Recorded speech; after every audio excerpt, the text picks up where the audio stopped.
হঠাৎ তান্দুরি চিকেন খেতে মন চাইলো, তাই বানিয়ে নিলাম।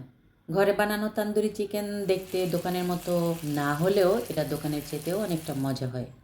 তাই আমি যখন বাসায় আমার টেস্ট মতো তৈরি করি, ভালো হয়, খেতেও মজা হয়। খুব সহজ, কম তেলে রান্না করা যায়। আসসালামু আলাইকুম, কেমন আছেন সবাই? আশা করি সবাই ভালো আছেন। প্রথমেই মশলার একটি পেস্ট তৈরি করে নেব। এখানে মাঝারি সাইজের 8টি পেঁয়াজ, কাজু বাদাম 8টি, একটি বড় রসুন, কাঁচা পাকা মিলে কাঁচামরিচ হবে 10টি। এগুলো এখন ব্লেন্ড করে নিতে হবে। এখানে চিকেন আছে 10 টুকরা। প্রথমে চিকেনগুলো ভালো করে ধুয়ে পানি ঝরিয়ে নিয়েছি। ব্লেন্ড করা মশলা সবটুকুই দিব।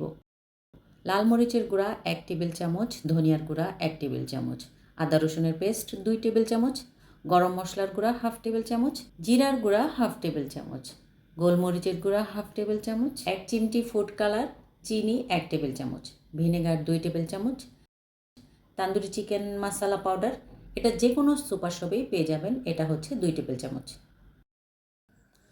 টক দই 3 চামচ আর লবণ স্বাদ মতো দিতে হবে।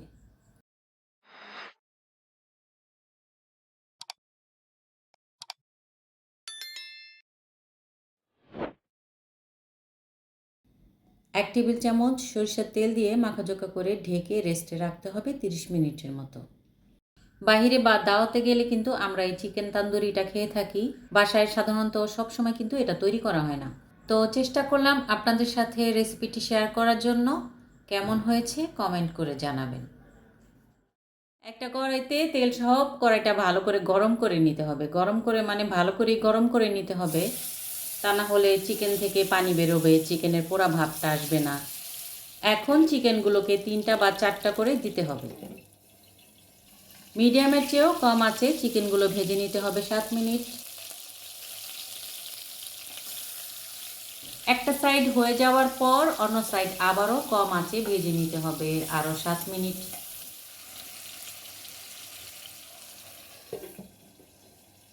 আস্তে আস্তে চিকেনগুলো যখন সেদ্ধ হয়ে ভাজা পোড়া পোড়া হয়ে যাবে তখন তুলে নেব।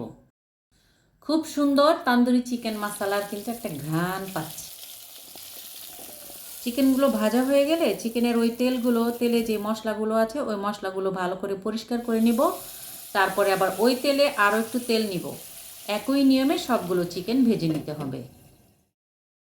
এখন আরও একটু কাজ বাকি আছে। চিকেন মাখাতে যে মশলাগুলো দিয়েছিলাম, মশলাটুকু তেলে ভেজে ভুনা ভুনা করে নিতে হবে, যেন মশলাগুলোর কাঁচা গন্ধ থেকে না যায়।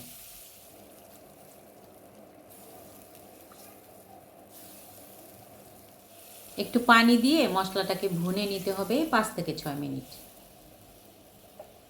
মশলা থেকে যখন এই যে এরকম লাল লাল তেলটা ভেসে উঠবে তখনই মনে হবে যে মশলাটা কিন্তু ভুনা হয়ে গেছে আর কাঁচা গন্ধটাও কিন্তু চলে গেছে। আমি তো ভাই রান্না করতে করতেই কিন্তু 2-1 পিস খেয়ে ফেলি।